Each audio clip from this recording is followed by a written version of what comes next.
महाराष्ट्रात फिराल तर शेतकरी असतील, व्यापारी असतील, सगळ्यांचं मत असं आहे, माझं स्वतःचं देखील, पण या महिन्यात मला देखील लाईटचं बिल डबल आलेलं आहे.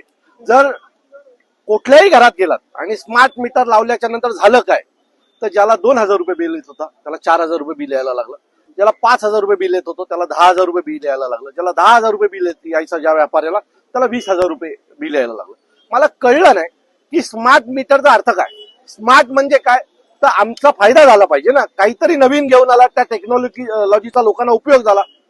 इथे सरकारला उपयोग होतोय, सरकारच्या नावावर व्यापाऱ्यांना उपयोग होतोय, अदानीला उपयोग होतोय, इतर वीज कंपन्यांना याचा सगळ्याचा उपयोग होतोय. परंतु महाराष्ट्रातल्या जनतेला याचं नुकसान होतंय.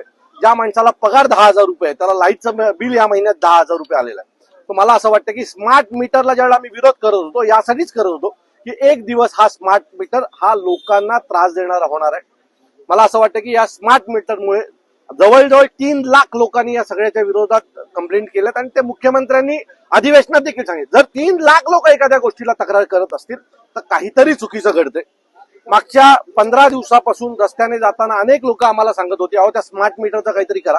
सो आम्ही आज स्मार्ट मीटर या विरोधात आंदोलन करायला इथे आलेलो आहोत. जर तुम्ही लोकांचं बिल बघाल, आता हे जे कोणी आलेत आमच्या इथे, त्याला 12,000 रुपये बिल आले, 2,500 रुपये बिल यायचं, आज डायरेक्ट 12,000 रुपये बिल आलं. चाळीतल्या माणसाला जर 12,000 रुपये घराचं बिल येणार असेल, त्यांनी जगायचं कसं, बाकी खायचं काय, लाईट की वीज. तो या सगळ्याचा विरोध करायला आज आम्ही इथे आलेलो आहे. जर हे सगळं बंद झालं नाही तर महाराष्ट्र नवनिर्माण सेना अजून तीव्र आंदोलन करेल. शेवटी हा डायरेक्ट लोकांचा प्रश्न आहे. ज्यांना 10,000 रुपये बिल आहे, ज्यांना 10,000 रुपये पगार आहे, त्यांना जाऊन विचारा की ते घरी जेवणार आहेत, मुलांची फी भरणार आहेत की लाईटचं बिल भरणार आहेत. की लाईटचं बिल भरण्यासाठी याच्या पुढे लोकांनी काम करायचंय की ओव्हर टाइम करायचं याच्या पुढे जाऊन, की लाईटचं बिल आम्हाला भरावं लागेल. बरं, तुम्ही तिथे थांबता का नाही?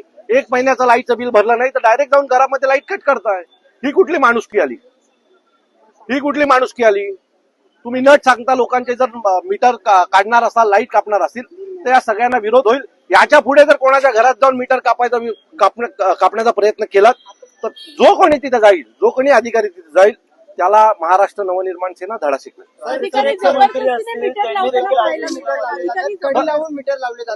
खरं तर नियम असा सांगतो की ज्याला लावायचं आहे त्यांनी लावावं ना.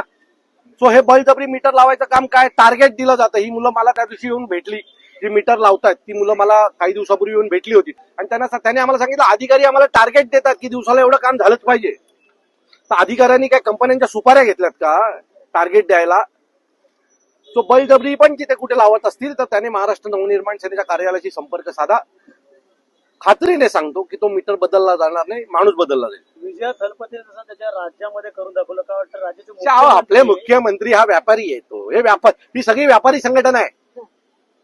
त्यांना लोकांची काही घेणं देणं. आता एवढी जर लोक महाराष्ट्रभर विरोध, 3 लाख तक्रारी आल्या, ते स्वतः म्हणतात 3 लाख लोक कमी होतात का? माझं मत आहे की या सगळ्या लोकांचा विरोध आहे ना, लोकांना ज्या गोष्टीचा विरोध आहे ती गोष्ट करू नका. बळजबरी आमच्यावर प्रत्येक गोष्ट का लागताय? म्हणजे निवडणुका आल्या की लाडकी बहीण सारखी एखादी योजना आणायची आणि नंतर त्या 1,500 रुपये त्या बाईला द्यायचे आणि लाईटच्या बिलाच्या रूपाने तिच्याकडनं 10,000 रुपये काढायचे. हे कसले भाऊ? हे लुख्खे भाऊ आहेत सगळे. अधिकाऱ्यांना असा कुठला टार्गेट दिला जातोय की ते सांगतात की तुम्ही हा टार्गेट अचीव्ह करा? अधिकारी जी मुलं खाली मीटर लावतात त्यांना टार्गेट दिला जातोय की दिवसाला एवढे मीटर तुम्हाला बदलावेच लागतील. तुम्ही त्या मुलांशी बोललात जी काम रस्त्यावर